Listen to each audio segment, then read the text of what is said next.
All right, everyone. Welcome back to another weekly SEO jam session with yours truly, Lane Houk, and the man, Frankie Fihn. What's going on, brother? It's one of those Tuesdays, my dude, and we are I can tell. talking. Look at Oh, your hair. I know this is my Heidi B. Daddy, can I style your hair how I want to style it? The answer to that is yes. So now I kind of look like Busta Rhymes from the '90s, like a much whiter version, obviously. But That's here we hilarious. go. So, what are But we yeah, jamming on that today, my friend? What are we jamming on? well, this was something you and I were talking about off air, and it's the whole AI content. And I think I've heard extreme opinions from um,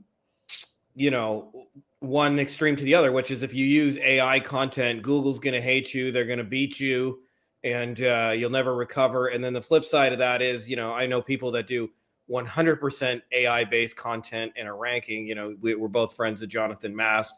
He was telling me about a couple of clients that publish news stories, and they publish like, I don't know, something like 50 news articles a day, and they're all 100% AI generated, and they all rank.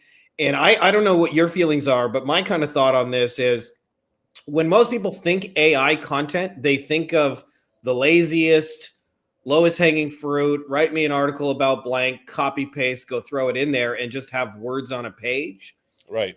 And if you're doing that, like the reason it's not going to catch is because at the end of the day, like one of the things Google's looking at is, does the user actually engage with the content?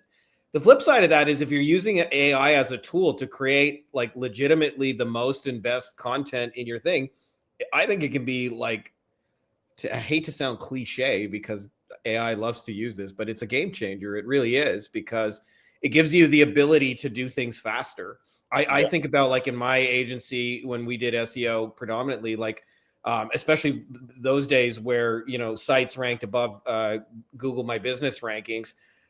Predominantly, what we were doing in a day was content, and this allows you to create what used to be 20 hours worth of work in less than 20 minutes.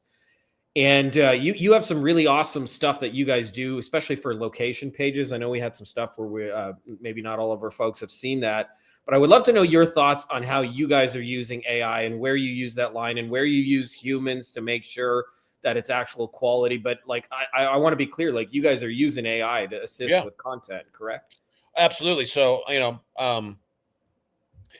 since February of 23, which is when I launched our official like new SOP for our writing team at Quantum Agency, we've been using AI, pretty heavily to help generate content. Now, my content team is larger today than what it was in February of 23, meaning I have more full-time writers. Now we've grown.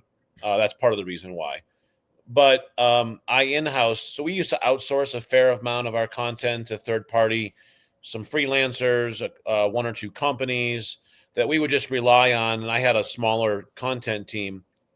But after AI launched in late 2022, I knew that we had to embrace this. So I've been convinced since the very beginning, and I think this is fleshed out to be true, known to be true, is that Google's algorithm does not care about AI or no AI content. That is not the test. It's not the measure that the algorithm is looking for. And I knew that Yeah. would be the case even then. So we launched our SOPs into using AI in our content processes back in 23. And so we have human writers who leverage AI to generate the content. But they are prompting the AI with very specific information. It's multiple prompts. It's not just one. And to your point, it's not like just copy paste and boom. And we're not using Chat GPT at all for content ever. Okay, so what you have to know about AI content is that it's coming from a large language model, meaning Yeah. that content is coming from other sources. Okay. Right. And so if you're just like prompting, copying, pasting, all you're doing is using regurgitated content, and the algorithm figures that out instantly. And so it's just going to disregard your content if that's the essence of what you're doing. Now, whether you use AI or not AI, the goal, the test is unique helpful content that has a human being attached to that as the author. Like that's the real goal, real test for the algorithm. Yeah, you can rank anonymous content, but when you have a choice, why have anonymous content when you can tie it to an individual that the algorithm can actually cross-reference, check, and go, okay, that is a live individual person. There's their LinkedIn profile, here's their Google profile, there's their Facebook profile. It can validate that that's a real human being that authored that content. So one thing to note about news sites, which you mentioned kind of in our, at the beginning here, is news sites are looked at differently by the algorithm than non-news sites. News is news. It's quick hitting, and it's over. It's quick hitting and it's over. And so AI you could literally almost automate a news site with AI, and probably rank those pages. You're not going to be I would take away the probably, because I know people doing it. Yeah. It's going to be very hard to do the same thing for a local business, where you're automating AI content and it's knocking it out of the park. It's probably not going to happen. So, I mean, my advice is, have good prompts. Always work on the brand, meaning in your content, reinforce the brand keywords. The brand needs to really stand out. The brand needs to rank for the brand keywords.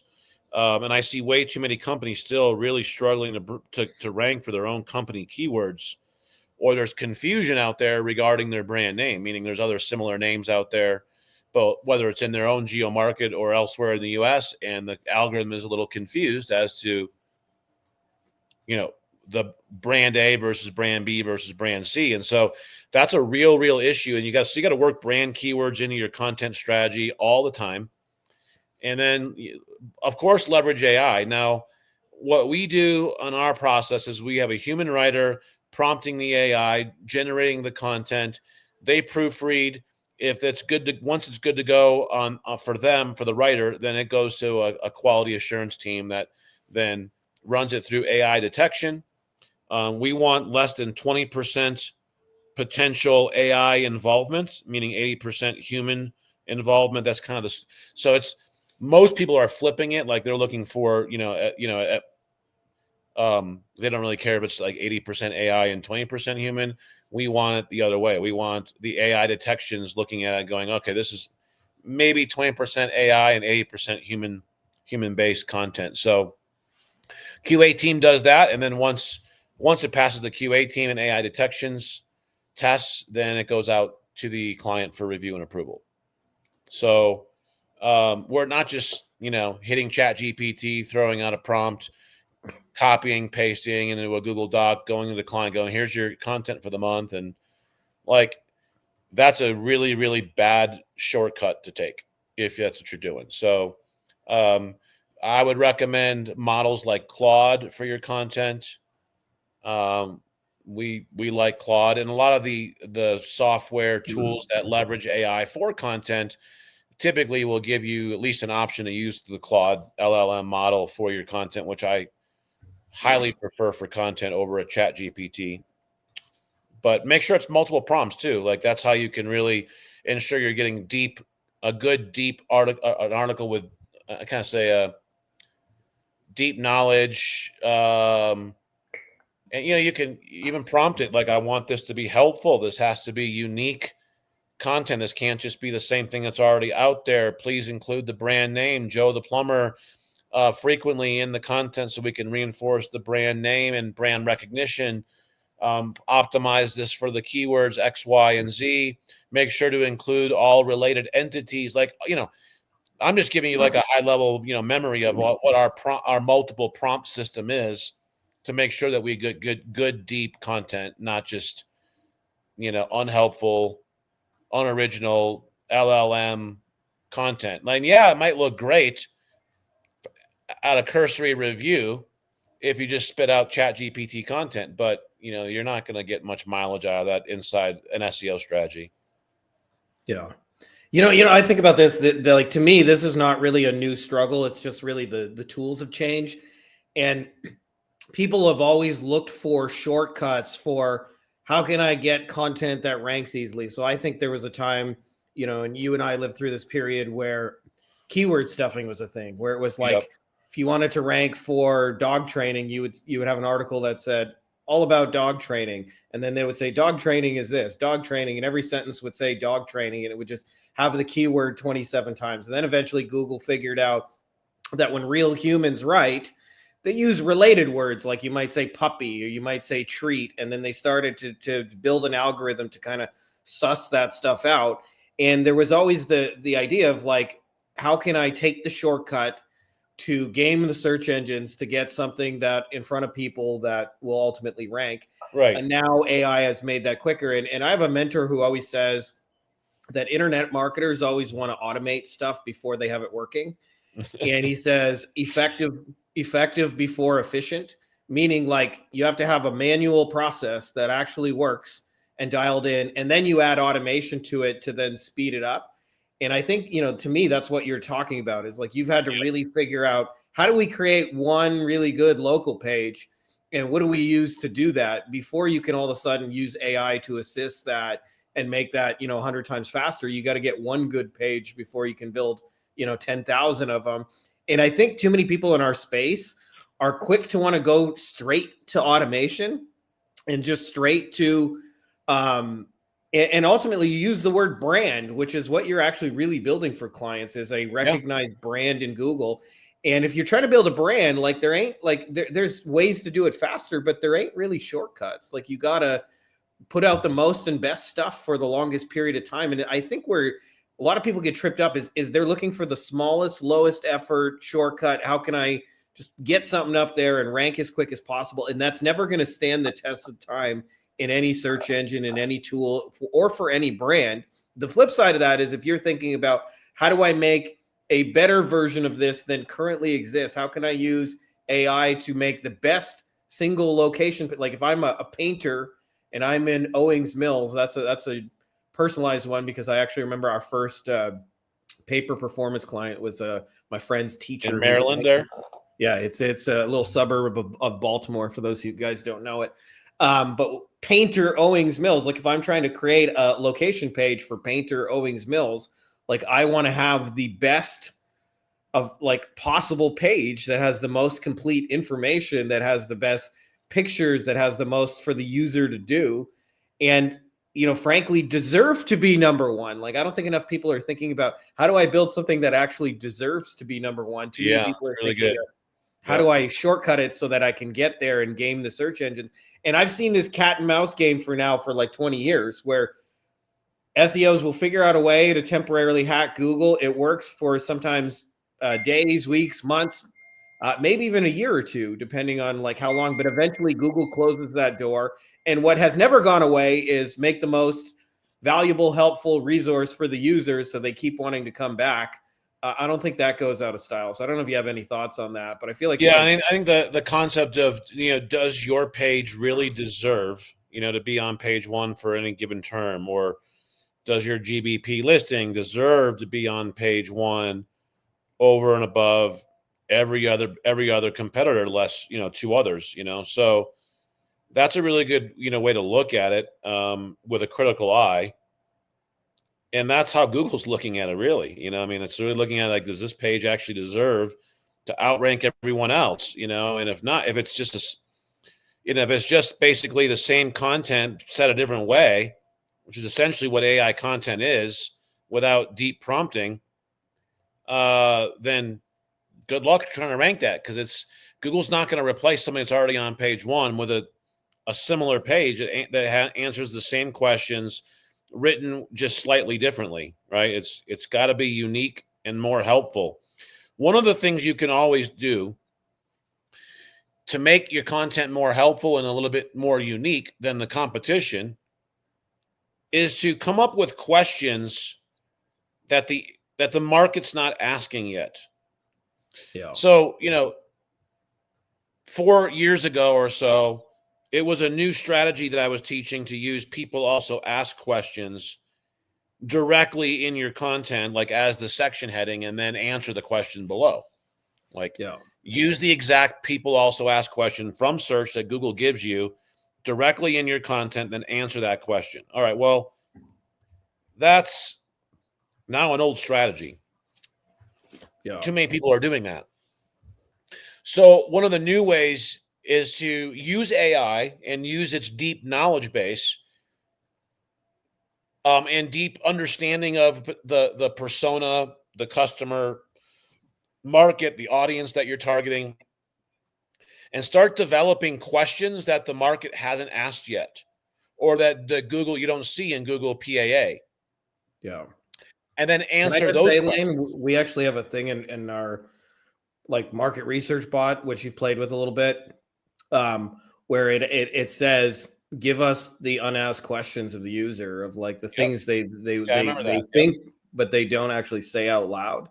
Yep. And you know, that was just an example of it anyway. So those are some ideas, you know, around how to make your content more unique and potentially more helpful. Therefore more apt to rank than not. But I think it's got to be a multiple step prompt by a human writer with real SEO knowledge of, you know, or at least an SOP from somebody that does have real knowledge on how to create those prompts, so that article that you're getting is deep, it's optimized well, with keywords and related entities. It's got brand keywords immersed in it.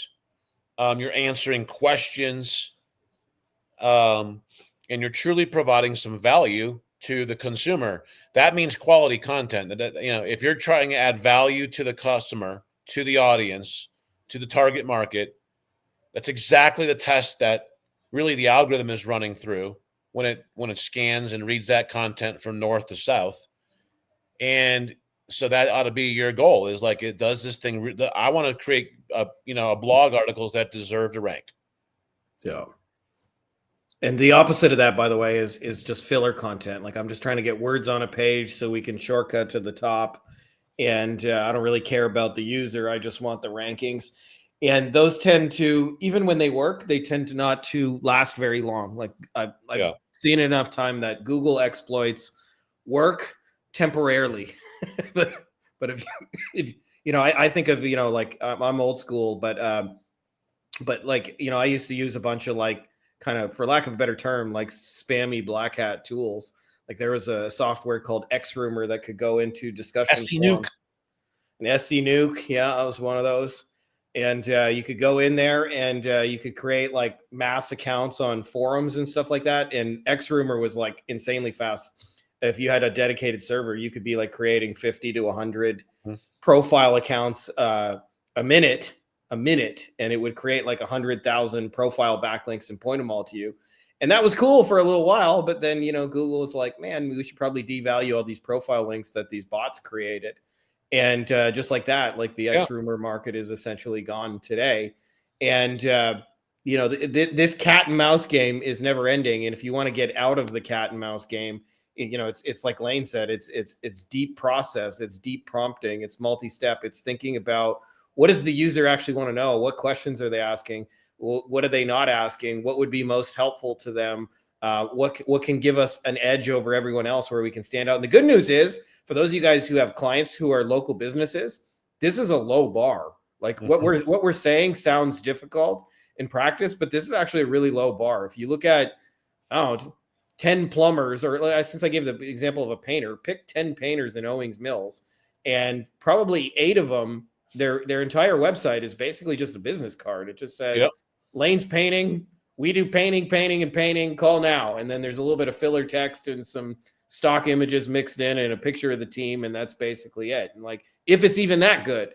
And so for you guys, the ability to stand out is like I said, it's a really low bar. And you've shown some awesome examples of that, of answering questions, showing, highlighting certain local details, including relevant images and stuff that explain to people, like, you know, sort of ideas and things like that.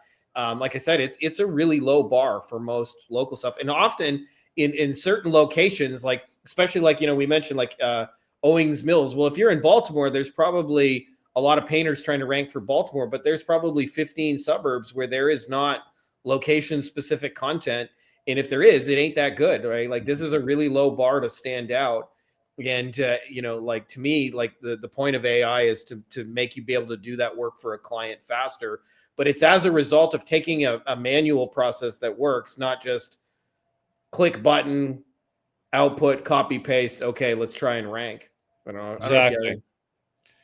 You know, I think this kind of, we can wrap up with this thought, is this kind of leads back to how you sell SEO, how you think about SEO, and then how you educate and teach prospects around SEO, and then how you, you know, ultimately how you sell it and deliver it. To me, SEO is about building a brand. It's about building authority for a brand, or helping a brand build authority in specific topics or themes that are relevant to their target audience and persona. And that is an investment in a process. You know, SEO is a process, not an event. And then I also see way too many agencies really selling like the cheapest possible SEO product they can get their hands on, whether they're doing it internally or white labeling it with a company like ours. And you know, like I'll have to remind some of our agencies every once in a while, like they'll come to me and like, hey, it's been 4 months or it's been 6 months, and you know, Joe the plumber's, you know, still not ranking well. It's like nothing's going on. And I'm like, they're like, can you take a look? And I'll be like, sure, you know, I'll go take a look real quick. And the first thing I'll look at is, well, what SEO solution are they in with us? You know, like, what are we actually doing every month? Oh, it's in our cheapest, you know, lowest, you know, SEO solution. And they're in New York City. Yeah, for like, you know, $250 a month or $300 a month. And then, you know, obviously the agency is doubling that price or whatever. But still, I mean, if you're below $1,000 a month as a company paying for SEO, you're paying below average. Like the average company around the country is paying at least $1,000 a month for SEO. So, so back to my point, agencies are selling the lowest entry-level SEO program they can because it's obviously the cheapest, and they're thinking like, well, I got to compete on price. I had this conversation with an agency yesterday, the day before, because he was like, you know, agency services have really become commoditized. And I said, well,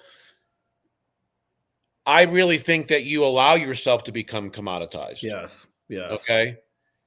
And if the way that you sell is like you're a Walmart, like you're a commodity, well, then you're going to be treated like a commodity. And then the prospect's just going to be like, well, is that the best price you can give me? And yeah, they're just going to be beating you up on price and terms.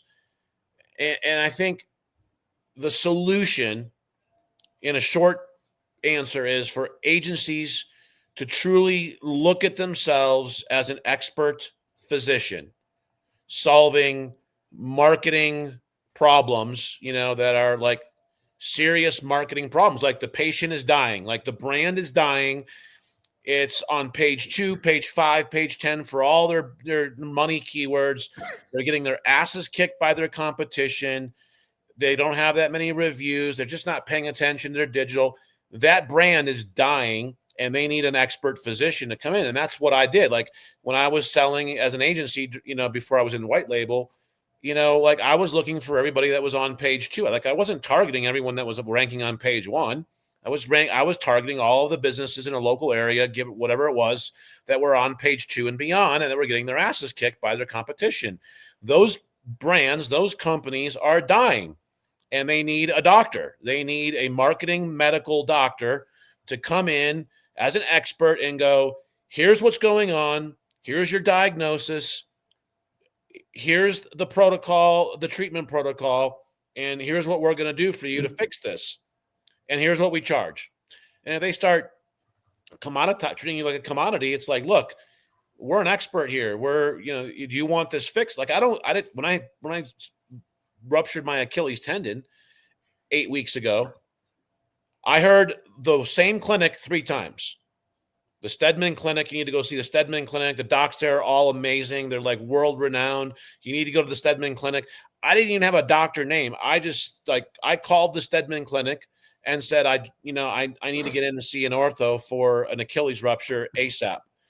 I didn't like negotiate when I was going to get in, what were the terms going to be, how much was it going to Can you guys cost? give me half price? Can you give me half price? Can I you have a payment plan for that? You know, like, do I have any guarantees on this? Like, no, I wanted the expert. Will it work in the first 5 minutes that we do the recovery? Yeah. So agencies, if you're listening to this, if you're not an expert, you can pretend, and you can also partner with people behind you who are experts, but that confidence of an expert has to come through. And then the connecting this to the dot of what we were talking about, the brand, the company, that the prospect, they have to be committed to SEO in the long term. Like, I try to unsell SEO, meaning, if you're not committed to this like hardcore for 12 months, like you're not a good fit for us. Like, I do not want to bring in a customer who's going to be, a nervous Nelly and anxious about not getting leads in the first 3 to 4 months from their SEO strategy and marketing agency is doing it for them. Like, that's ridiculous, right? So if you counsel and advise the prospect that they have to invest in their company, they have to invest in their brand, and they have to invest to a point where they're going to become a topical authority. They are going to become the number one known expert and authority in their niche, in their industry, in their local area. And that's going to take time. It's not going to happen with the snap of a finger or in a few months. But if they invest in this and they're committed to it for the long haul, then we'll help you build your brand, build you into the expert, and help you become known as the authority and expert in your market. That'll take 12 months, maybe a little bit less, maybe a little bit more, but you need to have that investment mindset, not like, I need my leads today kind of mindset. Yeah, totally. Well, cool, my dude. I got a bit, that's a quality rant, by the way, and I got a bounce here, so let's call it a show. Well, I hope you guys all learned something today and got a little value from the Frankie Fihn and yours truly. We'll be back next Tuesday at 10 a.m. Mountain. Is that 9 a.m. Pacific now? Yeah. All right. We'll see you all next week. Have a great week, everyone. We appreciate you guys. See you, buddy.